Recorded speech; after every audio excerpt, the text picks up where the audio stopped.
Lovely to see you here. Thank you so much, everyone. As always, when I said in these meetings, I'm rather overwhelmed with positive response and interest in coaching in higher education network. So thank you for being here. Thank you for joining our first webinar in this series. So just a little bit of context for those who might have landed here from the LinkedIn post or recommendation and haven't been to any of the coaching in higher education network meetings. We started this network in November, so we are very new, but the response and interest from the sector has been absolutely amazing. So we'll see what we can do with the interest and all of you who are interested to do something with coaching in higher education and who want to collaborate together. So my name is Jelena Matic. I'm a senior educational developer currently in Nottingham Trent University, and I created this network to just find some keen people who wanted to talk to me about use of coaching in higher education. But around 80 colleagues actually responded to the first expression of interest, and we had our first launch meetings back in November. We currently have around 110 people join the networks from across the sector and even outside UK. So it is a very exciting time. It seems that there was a need for this space for people who want to discuss coaching as educational practice and how it can be used in learning and teaching spaces as well. As I said, this is our first webinar in the series. Our aim as a network is to share practice, to learn from each other, and that's exactly what webinar series will be for. So we can invite colleagues to share what they've been working on, something that works well in their institution or something that they're currently developing and designing, so we can contribute to that. So there's at least one webinar a month, but as we are growing and getting more interest from colleagues to share, there probably will be more in the future as well. So when this network started in the launch meeting, there was a lot of discussion and interest, and someone mentioned a book that our guest speaker wrote, which is Coaching and Mentoring for Academic Development. And a lot of people started chatting about the book, and they actually went and bought it in that same meeting. So I thought, who would be the best first guest speaker but Kay herself? And I got in contact with Kay and said, for this first webinar, it would be great to position coaching as educational practice and to start talking about what even are we discussing here? Where does coaching sit? Do we all have the same view of how coaching can be used in higher education and what it means? So that's exactly what we're going to be focusing on today. I'm not going to spend too much more time talking because that's not why you're here, not to listen to me. I'm going to introduce our guest speaker, and now I'm going to be reading so I don't miss anything. So you'll probably notice the change in my phone. But our guest speaker today is Dr. Kay Guccione. She's a head of research culture and research development, and also a co-director of the Lab for Academic Culture, currently based at the University of Glasgow. So since starting her career as a research development professional, Kay developed specialisms in research interests in mentoring, research supervisor development, and community building. Anything that revolves around a good quality conversations and the making of a positive research culture. I'm sure that many of us will share that same interest here. Kay was rewarded National Teaching Fellowship in 2018 in recognition of impact in this area, and that is where her work in University of Glasgow focuses. Kay is also Principal Fellow of the Higher Education Academy and Master's Qualified Leadership Coach. So I'm sure, Kay, you will find many colleagues in this group who have similar experiences and similar interests. So I'm glad that we can get you all together in this space. At the moment, all mics are disabled, but we will have time for discussion and questions when I promise I'm going to let you turn your mics on.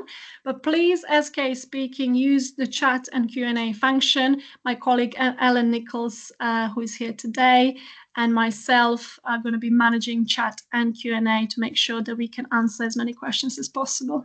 Thank you so much, and over to Kay now. Oh, thank you. Thanks ever so much. It is really good to be here. You get me on my favourite topic today. So I'm really looking forward to it. I've noticed as well loads of names that I know. of people coming in. So if I know you and you know me, hi, it is great to see you. And if you don't yet know me, even more exciting, because we get to meet loads and loads of new people, all really coalescing around this topic of embedding our coaching work within the functions of our university, within all the different educational, staff education, student education, undergrad, postgrad, professional learning, all of those different contexts that we're coming from today. So I'm going to talk about coaching within our educational practice, but specifically within the context that I'm coming from. So hold an open mind and apply this to what you do as we go. And I will say, here's Creative Commons licensing materials.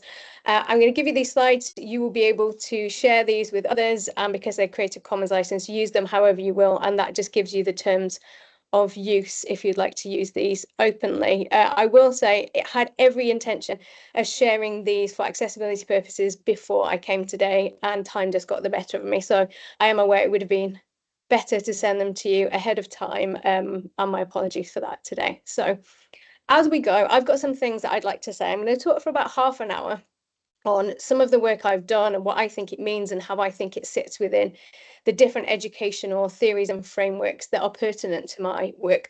But I really want to support this idea of our community approach. So rather than having you just sort of sit there listening to what I've got to say and then wait to be asked, what I'd really love for you to do is to dive into the chat with your thoughts as we go. Anything that makes you reflect or think, anything that it reminds you of or that you just like to share with us. Let's build on my ideas as we go. So feel free to agree or disagree, bring examples of your own practice, share your own resources, or to bring in new or alternative viewpoints as we go, so we can get a bit of a discussive feel, at least through the slides that I brought for us today. And just because we're all coaches here, this space is for testing, not perfection. So feel free to speak out loud in the chat. We won't judge you on it if you're just making your mind up as you're speaking. Now, I'm going to be drawing on two programs today to provide some examples, and they are thesis mentoring and PhD peer mentoring. Thesis mentoring started at Sheffield and is really thriving at Glasgow, and I noticed that Elaine Gully, who is our program manager, is here today as well. PhD peer mentoring was something that I ran with Dr. Chris Blackmore back when we worked at Sheffield, and I'm going to draw on these two because I think they provide some interesting insights into what we accidentally learn through delivering mentoring programs. I'm going to tell you in just a second why I'm calling this session coaching, but I'm bringing you examples from mentoring programs. Just to tell the story in 30 minutes or so, I'm going to give quite superficial detail, but then we've got a good 20 plus minutes to get into some specific questions. If you want to know how things worked, who I talk to, how I know what I know, we've got time for all of that after. And all the way through, I've tried to link all the literature that I cite and all the resources that I've got, so you can go and find out more once you get hold of the slides. And I said I would return to this first. Anybody who has picked up the book that Steve Hutchinson and I wrote will have found these very simple ways of defining coaching and mentoring, and what I would never call the difference between the two, because I honestly believe the difference doesn't exist. How we apply our various coaching conversations into the different contexts, I believe it's all coaching. And whether we know a bit about the person and we work in the same context probably makes it mentoring. But when I teach mentoring, when I induct mentors, when I train them to do mentors, what I'm teaching them is coaching, because they already know the advice bit. I'm asking them to add something new to their skill set and really focus on everything they do as being a majority coaching conversation. That's the larger part. And yes, there will be some experience-based contextualization, a bit of advice or guidance here or there, but that should be kind of minimized. So when I talk to you about what happens in mentoring programs, imagine that those are coaching conversations, because that's what I'm training the mentors to do. So I wanted to ask, where is learning happening, and where would a coaching conversation support learning? And really, for me, the work that I've done to bring coaching and mentoring within to my work in doctoral education, this has been the starting point. You know, what's actually going on and what can we do that a good quality conversation will make better for whomever is the learner in this context. So apply your own lens as we go to your learners and what they need to be learning. And then thinking about situating those conversations with an educational theory, here's where I'm going to start. At the start of a PhD, if you run an activity, let's say around induction or for all your new starters, people come along, and if you say, bring an image or choose an image from the table that's going to summarize your learning through your PhD, we get lots of this kind of image. Sometimes they're rivers, sometimes they're mountain paths, but there's always some sense that there is a particular path that they will follow to the end. And they might speak about some of the terrain being harder and some of the terrain being more easy. And they might speak about the fact that there's probably unknowns over the tops of those mountains there. The weather may change, who they're with on that journey may change, whether they go off and on that path may change. But the common thing is that they all imagine that there will be a path to follow to the end of their doctorate. Anyone who's done a PhD or supported PhD learners is already probably nodding quite wryly to themselves about where I'm going next. Because if you repeat this with people in the middle of the PhD, it tends to look like this. So after a while, people say, I'm not sure if I'm on the path. Is this the right path? I'm having to create my own path. And we get lots of obscured pathways. So either intersecting, or I really love this particular image that came into the classroom one time, where the person's, they're kind of forging a path, but they don't know if it's the path they intended to be on. They feel disorientated. And now anybody with a keen learning theory mind has just picked up on the word disorientated or disoriented, as it was referred to, and they might be thinking, oh, okay, I know where she's going with this. And if we get to the end of the PhD and we repeat this with people who are getting to the final point, they may be writing their thesis and they're trying to find jobs at the same time, and they're trying to figure out what they want to do next, and there's lots and lots going on for them. We get this kind of image, either crossing train tracks or crossing roads, lots of spaghetti junction going on, because people kind of have rationalized what they've experienced through the PhD. They've realized that no, there wasn't any path. There were just so many options. You have to make your own path. You have to forge your own map, and all of these divergent possibilities. And this continues now for our whole career. There's not a single path we're supposed to be on. It's a very much change in mindset, a kind of transformation of mindset from I follow this pathway to I create my own pathway. But what that can really feel like in the moment is this. Here's one of the quotes from the interviews I did when we were putting together our book on the hidden curriculum of doctoral education. So yeah, for a long time in the middle phases, I thought, oops, this is not a good idea. This is chaos. My PhD is out of control. I'm out of control. Nothing felt within reach. I had no idea if I was on track, and that was hard. I didn't even know what question to ask and even what topic the question was about. I felt like my adrenaline was high all the time, as if my PhD was a bear coming to get me, and I'd forgotten all the advice about how to deal with a bear. I was scared. I was stressed.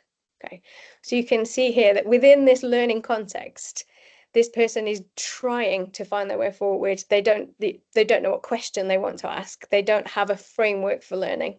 They don't have that scaffold. They feel quite adrift. We get a lot of nautical metaphors coming through when we meet people like this, and just trying to find that solid fact, that anchor, that thing to pin down in order to start to make sense for themselves about how to engage with their own learning. And we really use these kinds of stories as the basis for the idea of the hidden curriculum of doctoral education. So yes, absolutely, there are parts that are formal, that are taught, that are active touch points, but actually in the doctorate, not that many. Lots of the learning we do is accidental. We find this out from other people, we have a conversation that later matters down the line. And for me, that's a really exciting space that we can apply loads and loads of coaching conversations. It's almost the ideal place to be, helping people make sense through discussion. And let me give you a couple of examples of when I asked people how they'd accidentally learned something. It was always, nobody ever said, I accidentally learned something standing on my own. Or, I went into a deep meditation and thought of this. Everyone who wanted to talk to us about the hidden curriculum that they'd accessed talked about dialogue as the means of doing this kind of critical self-understanding and sense-making. So a first-year doctoral researcher gone along to a workshop on presentation skills. So as many of us do, and as many of us may be hosting. So they've gone to learn about how to do a good presentation. But as part of that, they got into small groups with other students, and they were supposed to be discussing what's the unique selling point for your research.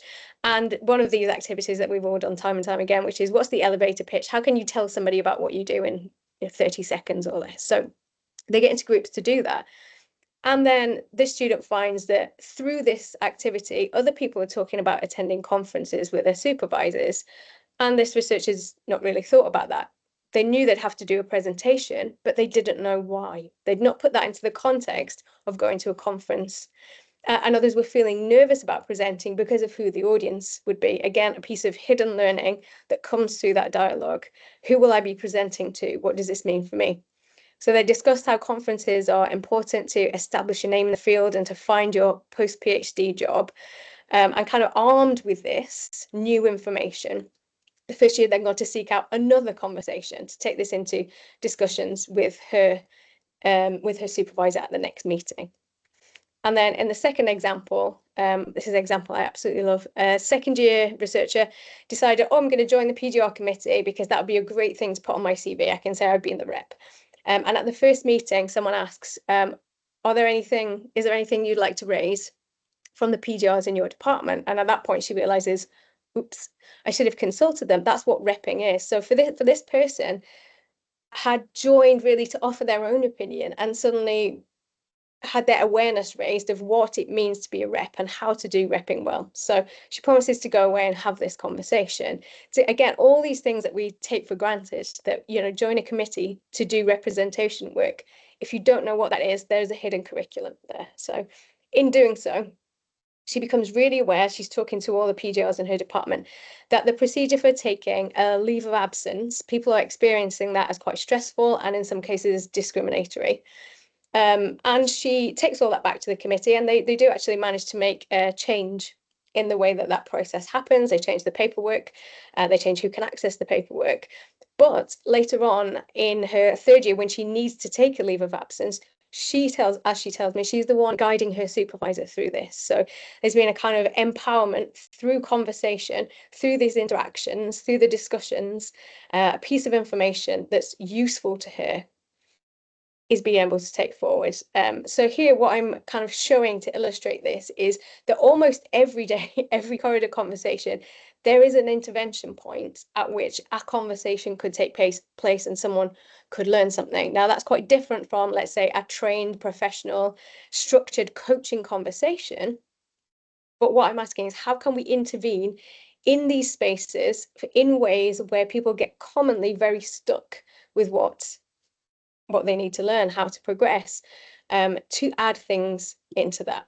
So focusing that down now through educational theory, there's a couple of examples that you will be really readily familiar with, but given what I've just told you about the PhD experience, maybe you can start to interpret them through that lens. So this one, I bring this for unpicking dialogue and evaluation with every single mentoring group that I've worked with. So a basic coaching tool, you know, it says people are going to go around in the world having experiences, and in order to learn from them and move forward, they need to go through a process of evaluating what happened to me. Is it working? How am I doing? What could have been better? What does that mean for me? What do I know now? What don't I know? And then what will I do now? What additional information, experiences, insights, conversations do I need? And they go out there, have the experience again. And if we work on this idea that our actions are probably going to be better if really good quality thinking has gone into them, I ask mentors, coaches, in your case, to anchor into the ideas of evaluation and learning, the bits that we tend to flop through really quickly so we can make a plan and get out there having the experiences again. So a mentor in the cases that I've been working with, a coach in your case, will support that learning cycle to be followed to completion and not short-circuited. Hawkins and Smith, in their book on organizational development, have done a really nice job of describing what the various short circuits look like. You know, for example, if you have the experience and you don't stop to think about it and you make a different plan and that doesn't work, and you go back and you make a different plan and that doesn't work. And what we can do as coaches is really listen to where our coachees are in this cycle and think, where are they now? Where are they stuck? What aren't they doing? You know, are they having an experience that they're not evaluating, or have they got trapped in evaluation? Are they unpicking, self-guessing, you know, questioning what they've done? Are they really stuck in cringe mode where they can't move on from an experience that they've had because they're stuck in a cycle of evaluation? How can we help them learn and make a plan to get out of that? Or perhaps they've learned and they've made their plan and they've got a fear gap. So they want to go and put that plan into action and they're concerned, what will other people think of me? Do I have the resource I need to do this? You know, who am I to be thinking of grand plans like that? So that real confidence gap in taking action. And I think for me, this is probably the most useful tool that I would ask people to use, because it really is applicable to absolutely every coaching conversation that we have. And it really helps you to understand coaching as a way of driving learning through experience. I think probably what we do more than anything else is, if you think about Nancy Klein's time to think work, we're holding that evaluation space and that learning space, and we're giving people that scaffolded permission to do some deep critical thinking about themselves, what they've learned and where they're going next, so kind of to interlay that. And the fact that we hold the conversation at the point we feel our coach is not reaching into or not spending enough time with their consent, of course. So I suppose the first idea that I wanted to bring about a situation coaching in education is that one. Probably everybody's guessed where I'm going with the second one. My absolute favorite is Meziro's transformative learning theory, which, as it starts with a disorienting dilemma, is always, I would say, applicable to doctoral learning and to many of our everyday experiences of, let's say, changing careers, starting a new job, being promoted, all of these kind of things that cause us to think, oh, hang on, what am I doing here? I really need to have a little think about this. So if transformative learning is the process of taking that dilemma and making sense of that, making meaning from that experience, there are several stages, again, that I think coaches can really intersect with and lean into. We know that in order to resolve this dilemma, we really need this idea of enhanced self-awareness. We need to be self-critiquing in line with what is known about people, what is known about situations, what is known about how people experience the world.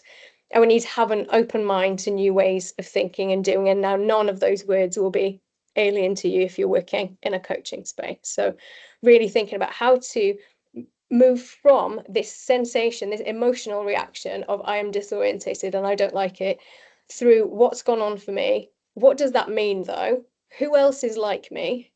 And then to start thinking imaginatively about what might I do instead, and holding that space, as we again do so often, for people to just try on or try out different ways of being and different ways of interacting with the world, so that they can go out there and reintegrate back into the context that they're in now to resolve that dilemma. That can be a really emotional process. It can require us to really sit with that person whilst they do that process of self-examination, self-critique, having the allyship of someone else who is a human and has probably experienced something like this through their coaches as well. Almost that coaching space can be a little microcosm of transformation that empowers the person to go out and reintegrate themselves in a more transformed way with other people. So I think for us working in doctoral education and PhD education, allowing people that space to unpack the emotional as well as the cognitive disorientation. I think coming into PhDs, people get very, very focused on how clever you are, what academic achievements you've got, and completely forget that they will have emotions about their learning experience, and so they should, because that's how they're going to be fundamentally learning and be changed through their PhD process. So thinking of those two things, the learning cycle and what we can do as coaches to support that, And then transformative learning theory, and what we can do as coaches to support that. Let me bring you back towards a couple of examples that I think will help to highlight how we've applied this. So I think whatever your relevant theories are, and they might be quite different to those, look for the sticking points in the flow of that process. And I think that's where we know we can be of use to some. That's where that critical dialogue and that hidden curriculum can kind of be revealed around wherever the person has got stuck in that process. And we also know there'll be some backwardsy forwardsing as things are tested and embedded into practice. But I think we've got a couple of things that might bring this to life. And this is the point at which you're going to find that there's not enough detail here and you'd really want to know what we've done and how it's worked.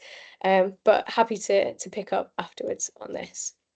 So looking at where a coaching conversation can support established educational outcomes for postgraduate researchers, so for doctoral researchers. But also, I think it's worth noting what outcomes from these programs have taken me and whomever I've been working with at the time by surprise. Where are we finding the hidden curriculum within that work? You know, if we see a student with a need, we apply a coaching conversation, they get the outcomes they want. But then also there's often disorientating learning for us that comes out of this as well, that helps us to challenge what we think, what we're doing in education, why we've chosen to do what we do. So hopefully I'll give you a couple of examples of these as we go. The first one is PhD peer mentoring. So we know from the literature, and we've known for a long time, that the transition into doctoral education can be really complex, really demanding, and really emotional. And not just because of that, but definitely because of that, 32% of PGRs are at risk of developing common mental health problems. And if you think back to that sort of lost on a snowy wasteland and what that person had said about a bear was coming, you can see the links between the two here, how people are getting stressed through the uncertainty and that sort of sustained liminality of trying to exist in a space where they're not sure what's going on. We also know that making sense of this is really hampered if we think about academic success as something objective, something cognitive, and something academic. There's a whole life world of emotion that goes along with this as well. And that's a link there. The early book is the hidden curriculum book. We know that motivation and momentum can be encouraged if we add in social support systems which really provide that kind of access point through and into that hidden curriculum, as well as that psychosocial support that goes along with that. So we paired up brand new PhD students who were at month 2 with people who were in their second year, so people exactly 1 year ahead. We trained everyone, we managed their expectations. We said, you know, you don't have to solve the world. If you get stuck, you can come and talk to us and tell us. And this is where you go if you need to signpost somebody to, say, disability service, to visa services, to housing support. So we didn't put the weight of the world onto those students, but we asked them to talk specifically about the identity transition of becoming a PhD student, and really to skip directly to the end in this. The points in the middle there, 3 bullet points that you'd expect. So peer mentoring absolutely can support access to the hidden curriculum. It supports sense making, it supports allyship, it supports this critical dialogue that help navigating role expectations and the trying on of new ways of being and doing. Tick. Okay, so we've got that. There are definitely boundaries though. And really interestingly, through the exit interviews, the pairs agreed when they'd got to a boundary. So they could really see where somebody had to say eventually, that sounds awful, but I don't know what to do about that. We asked them to record those instances and to talk to us to find where the reasonable boundaries of mentoring were. And we found that peer mentoring can't help mentees to overcome big issues of supervision related to their supervisor's lack of people skills, their supervisor's absence or neglect, poor feedback, or in rare cases, bullying and harassment. And I note that there particularly because I think when people put people together as PhD peer mentors, they probably do have really, really high expectations of what that student's going to be able to do. They probably do put too much onto the shoulders of that peer mentor. Okay, so I would say the meta learning, the hidden learning for me, was that we were able to map the reasonable boundaries of what peer mentoring can do in this situation. We found that in cases where a student came in stressed because of something that was happening with their access to a desk, their supervisor, their visa, all things that were without their control, the mentor got stressed as well. So all we were doing was making more people stressed rather than resolving stress. And that led me to say, you know, whilst this is helpful, we've got to do something else as well. It also meant that I went and had some quite serious conversations about mentoring. If this is mentoring, we're teaching people to do coaching conversations, we are expecting them to give certain time commitments and to achieve certain outcomes for those students. This is skilled educational work. This isn't something I believe that PhD students should be doing for free. I think we should be paying people as GTAs, graduate teaching assistants, to do this kind of work. This is work that we would expect of, let's say, staff members within their salary brackets, and therefore I think that the way that this work is positioned needs to be differently recognised and thought about. So absolutely, there's a programme outcomes that we found, but for me, what does this mean? What does this mean for the context, the doctoral programmes that we're building? What does this mean for how we choose to support these students with those 3 blue bubbles down the side? Okay. I'm going to move on to the next program and set this one up for you. So that was a kind of the beginning point. Thesis mentoring is more the end point. So with thesis mentoring, we pair a student who's writing up, so a doctoral researcher who's writing their thesis, with a postdoctoral mentor. Normally a postdoc is a fixed-term contract member of research staff who is not that long out of their own PhD. We do this because we know that writing isn't something that you just mechanically sit down and record what I did, what I found out. It is a situated practice. It sits within the discipline. It sits within the conventions of your institution, and it's a social practice, not just something that you do in your spare time in 5 minutes at the end of the PhD. So we know that other people, Miriam Godskesen and Sophie Kobayashi, have had really good, and not just this study, long-term success with mentoring and coaching for PGRs. We know it provides that space for critical reflection on writing specifically, supporting people to come up with ways to resolve those sticking points. Back again to O'Donnell's work. If we think about this as something that's objective and academic, we're really missing out. So we set our programme up to focus on the emotions of writing, the relationship with writing and with what is being written about, and with the habits and patterns, excuse that typo, of writing. So writing's own hidden curriculum. Okay. And again, to skip right to the outcomes, we found that almost people who engage with this have a universal progress made at the end of it. Whether that's they just had 1 or 2 meetings, they just needed to check things were making sense, that they were doing the right thing, that their mind was in the right place, or whether they stuck with it for the whole program. Everybody was reporting this helps them to reduce stress, make progress, get back on track, create a plan to get them to the end, rationalize things, break things down into small chunks, all the things that you would imagine thesis mentoring might do. Not because the mentors know about that topic area, and not because they're giving directive advice, because we purposefully paired them with mentors who were not in their area, so that couldn't happen. We found that the mentors, and this really took me back, the first few times I ran this, I was like, oh, wait, I thought this is for mentees. Maybe this is for mentors.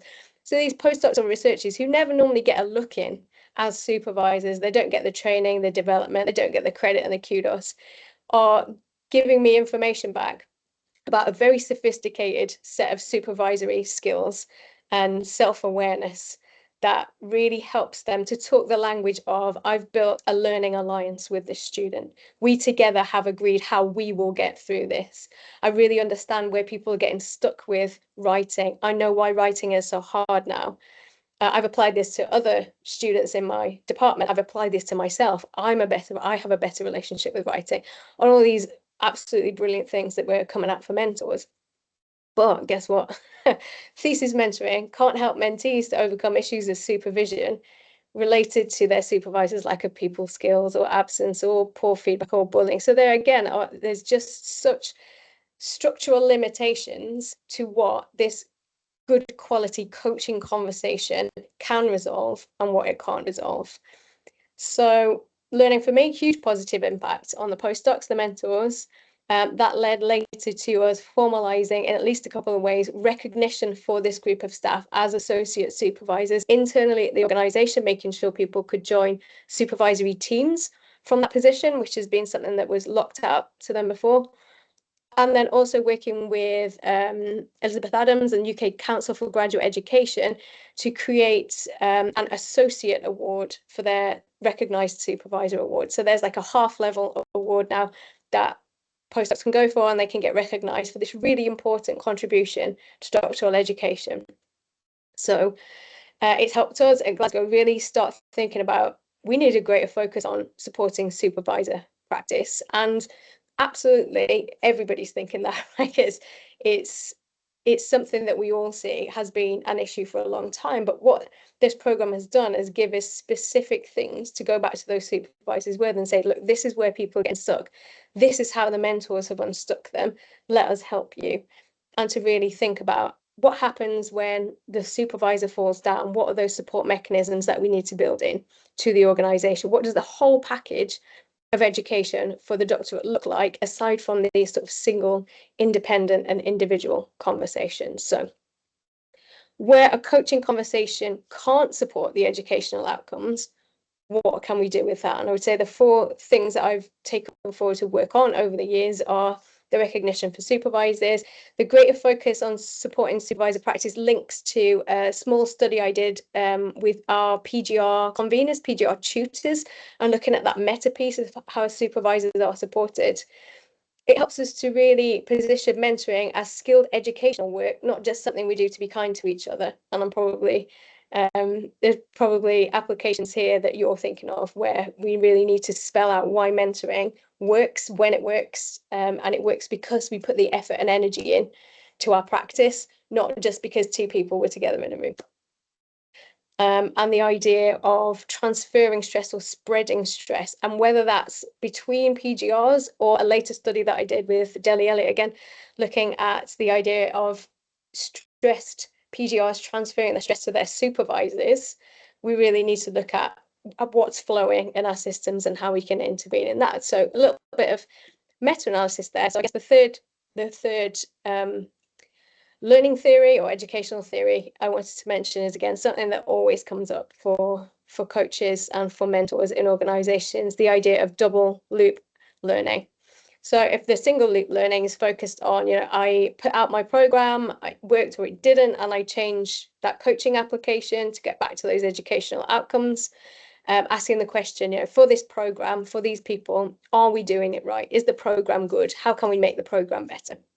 But actually what you find if you look at the unexpected things, the hidden curriculum that comes out of your coaching applications, it's going to help you ask, are we doing the right thing? To challenge the foundations of the assumptions and the norms that we've got in universities. The supervisor has to be able to do it all. Postdocs can't be supervisors. PGRs should be supporting each other as peer mentors. It helps you find those assumptions and those norms and really ask, is this true? Is this true, or is there something else that we could do to try and change practice? So that's where I'll stop. I've taken you on a bit of a journey through a couple of my favourite theories into the 2 programmes that sit within my context, and then back out into organisational learning. So I guess my questions are, what would you take from that would support your practice? Or do you have some further questions or ideas that you'd just like to share with the group? But I'm going to hand back over to Yelena. Thank you so much, Kay. That was really, really great. I couldn't stop writing all the notes and questions and stuff. And I think colleagues are the same. So there's a lot in the chat and we can see some claps as well. Thank you. I will now enable everyone's mics. So let me do that so you can start asking questions. But while I'm doing that, please use the chat and Q&A section if you want to ask a specific question to Kay. Okay, mic should be enabled now, so if you raise your hand we will try and facilitate the question section while everyone is getting the mic's working. There was one question in the Q&A section, and that is, can you tell us any more about how each of these programs that you just talked about were evaluated? Yeah.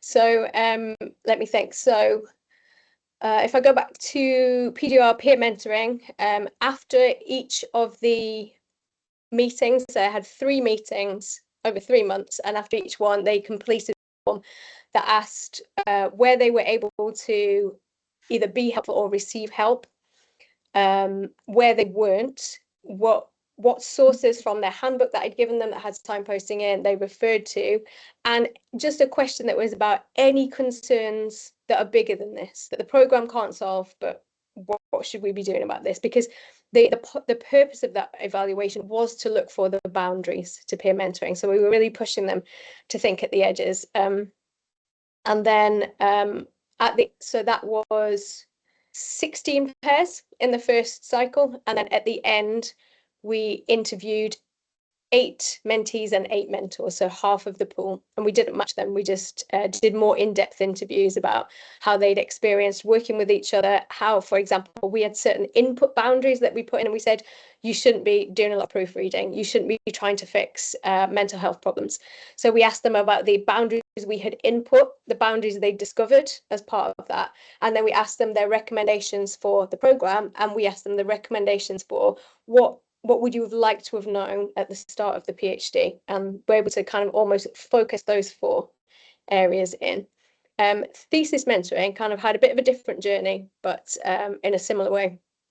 So I started that I coached 40 PGRs who were writing their thesis myself over 2 years. I think I have 4 sessions each. And I just took a great deal of field notes about where they were stuck, where they couldn't move forward, what they were experiencing, and then through that designed a pilot program that had 10 pairs in it.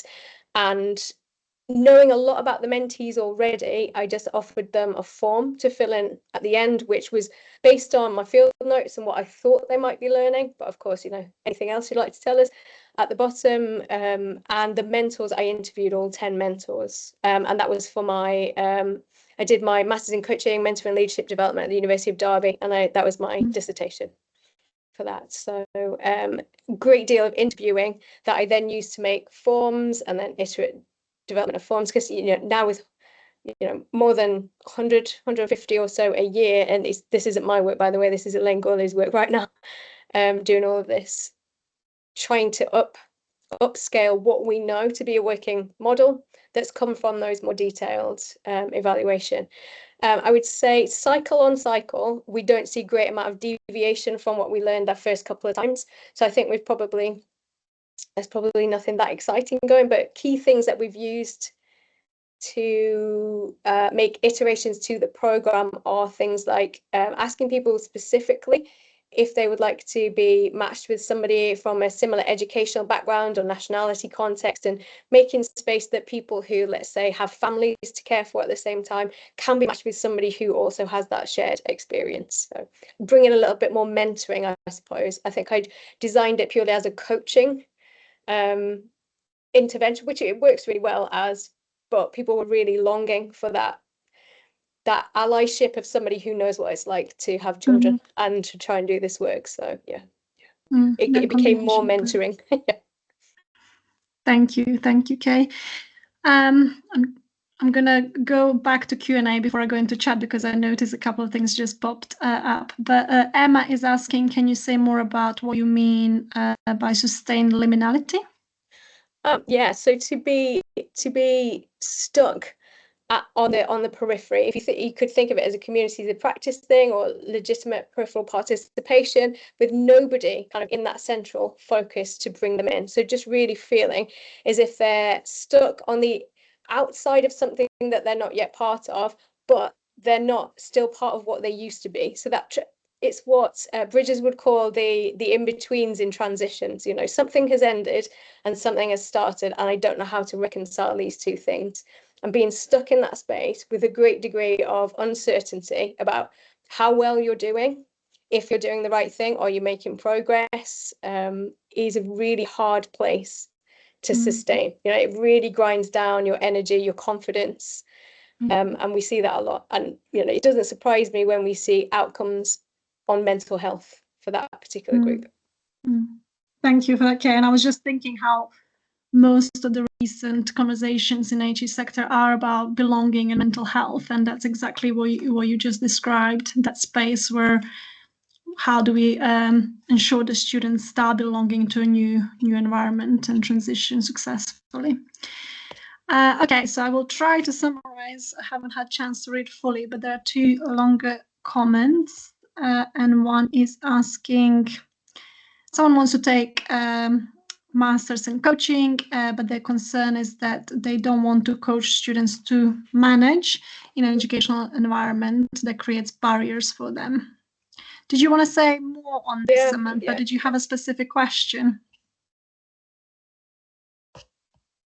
Hi, yeah, not really specific. It's just obviously, I think that's just a concern that I've had recently over the last few weeks is just that really kind of what I've said. Am I going to be facilitating sort of students to find it easier to manage in an environment that potentially is not set up to be accessible for them is my concern. Yeah, no, absolutely. And you'll see this here, right? I wonder if that resonated through what I've said. Absolutely. We've got environments that are set up to advantage certain groups or certain ways of thinking or certain, let's say, financial independence. Those things do need to change. I see that coaching and mentoring programs, the evidence that you collect can be one of those mechanisms that helps to support change. If you are, you know, if for example, you see a program evaluation as a way to evidence some of those issues rather than to say, you know what, we're going to make you the problem, we're going to transform you so that you can navigate this system. Sure, that's half the problem. But if you want to then take some of that evidence and say, look, we're getting students running up against this time and time and time again, we need to be more proactive and intervene at an early phase. And I would say that's what we've been trying to do with the supervisor work, so that people aren't feeling that they're stuck in that system. For me, it's the links between the two. We want to change the way education works, but until we have, let's support the people who are in there. Thank you. So allowing that space for learning conversations on both parties are learning, but what we're doing with that learning, which is what Claire is also asking.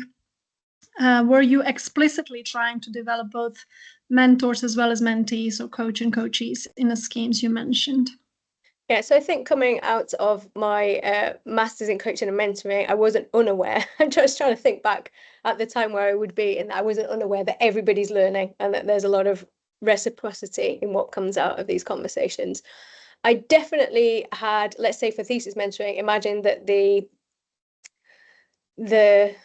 mentors would become better mentors through it, and that would have application to, let's say, their own career development, their own ability to supervise and manage.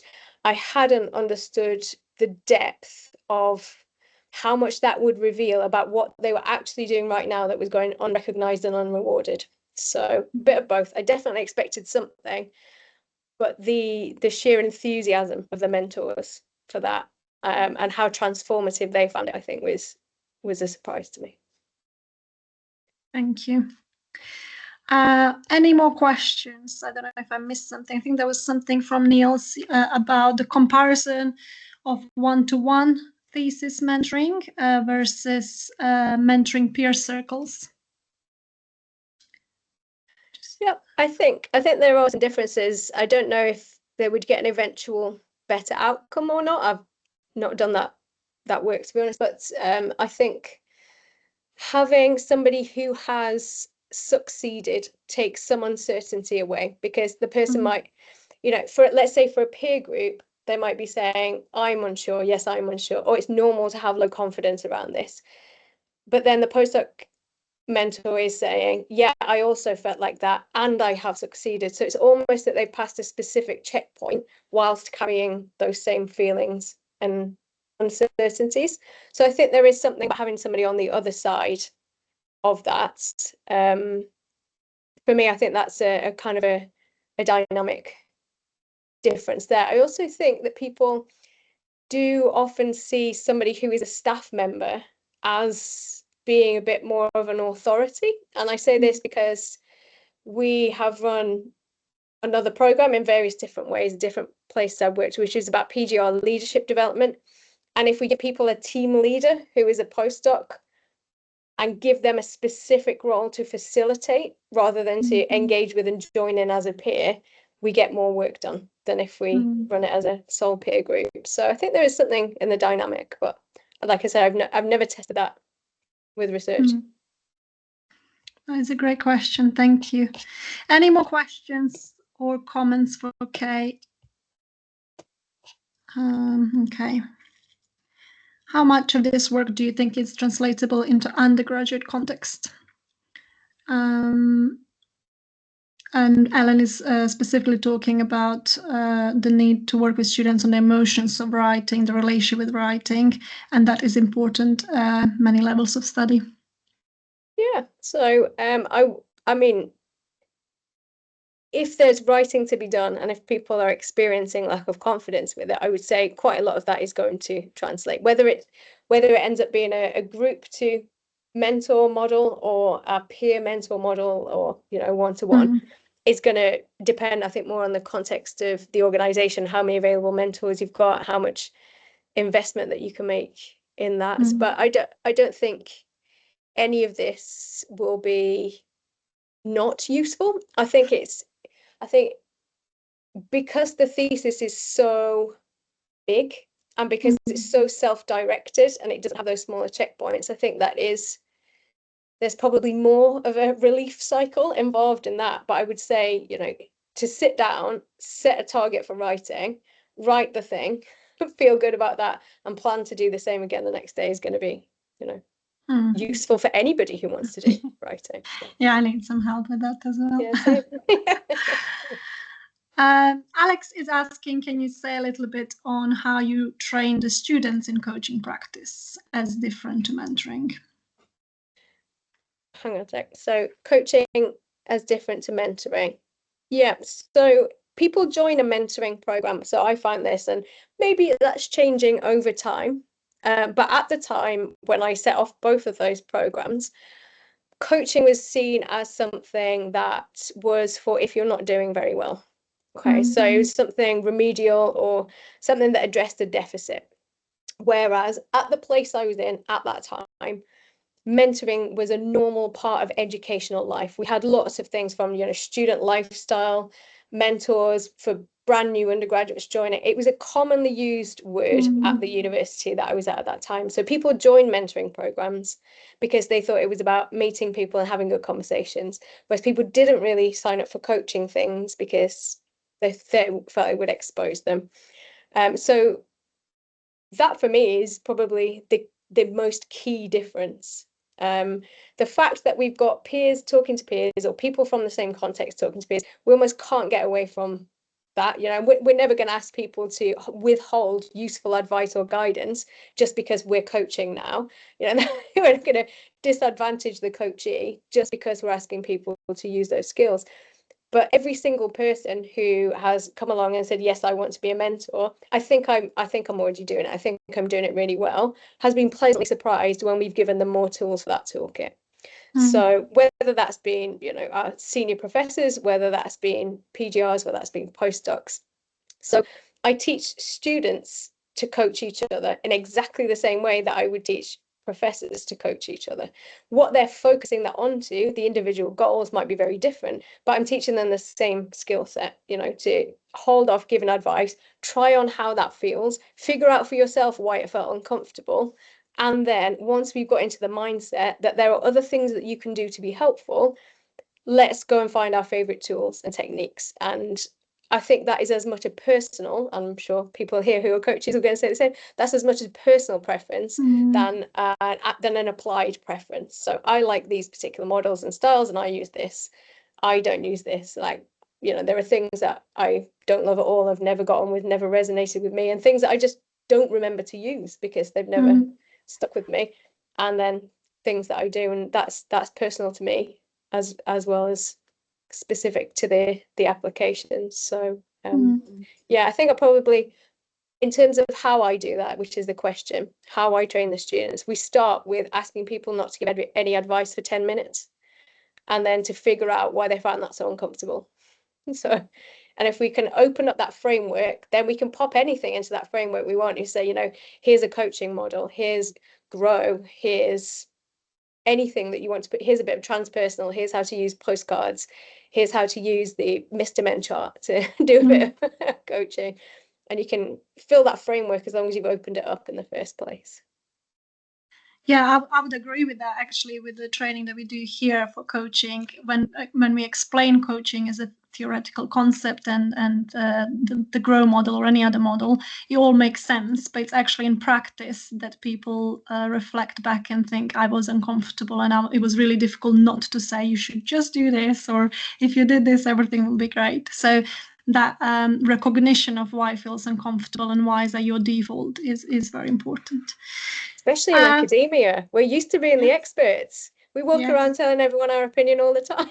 So it's a bit confronting, isn't it, to not be able to operate in that way. So. And I have a question related to that, but I'm letting everyone else ask their questions first. There was a question on, do you think there is a value in doing coaching training with supervisors? Yeah. To support the definitely. questions, As the first thing I did after coaching all of those thesis writers way back in 2013 was to start running coaching sessions for supervisors. Yes, absolutely. I think we're all advocates here. Okay.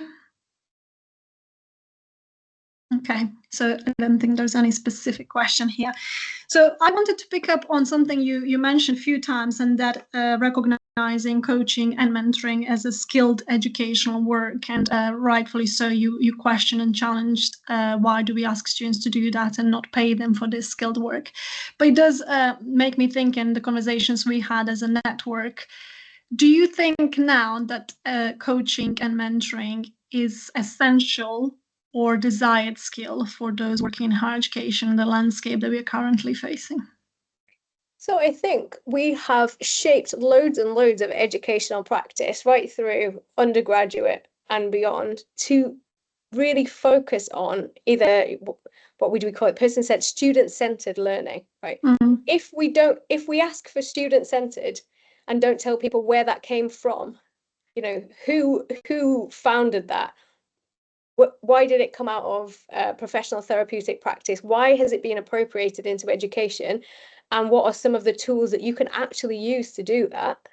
Then we're making a demand that then we're not willing to support the skills. So I actually think we're using coaching language everywhere through educational strategies all the time. So I would say it's essential. If we're going to want those outcomes for students, if we want them to be supported, if we want belonging, if we want them to be holistically developed, if we want to be thinking of them in the context of their wider careers, yes, absolutely, it's essential. We need to know. We need to know who people are as individuals. We need to expect the best of them. We need to assume they've got a capacity for learning and growth. And we need to find a way to connect with them that helps them to understand how to move forward. So, yeah. I didn't want to say myself, so I needed you to say these things.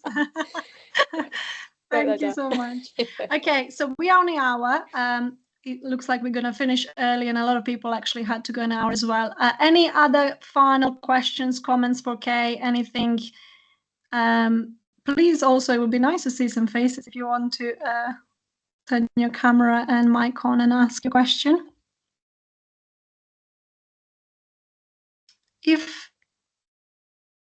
Might be the webinar setting. Sometimes it locks people out. Do you want to put in a chat if you're struggling to speak, or raise your hand or something? I can't see. I did. You know, in this situation, I'm normally eating a sandwich at the same time, so I get if people have got yeah, of course. I can see. I think someone is trying to talk to us, but unable. Or is that they're talking to someone else in their office? I'm not sure. If there's no any other questions, I'm just going to pop a joining form for the Coaching in Higher Education Network. So if you landed here without joining, thank Thank you so much. That is a way to join the network and know about all other future events, get recording and any future meetings. Our next webinar is on 14th of April, so everyone who attended this one will get information about that as well. Oh, there's another question. I'd like to know if Kay has any tips for learning more about coaching that could be shared with academic colleagues. I say sneak it in as stealth, I think. I never invited supervisors, let's say, to a session called How to Coach Your PhD Students. I would mask that under something like how to get your students to write their thesis. So choose a title that solves a problem for them and then teach them how to coach to solve that problem. I think that's a great one. I need to change the title of my session now. There is now a lot of comments, so if I'm missing the question again, you have to raise a hand or something. But that is a great advice. And if people have any useful resources or things they want to share, just put them in the chat, and I will make sure that that makes its way to everyone's inbox after this. Kay, I can't thank you enough for opening this webinar series for us and for sharing your wisdom and some great food for thought. So thank you again for your time. Thank you to everyone who joined today and made this reality. So thank you. Have a lovely afternoon, and you will all receive slides and recording after this. Amazing. Thank you so much. I look forward to the next one. See you all later. Thank you very much. Thanks all. Thank you. Thank you very much. Bye-bye. Thank you. Bye.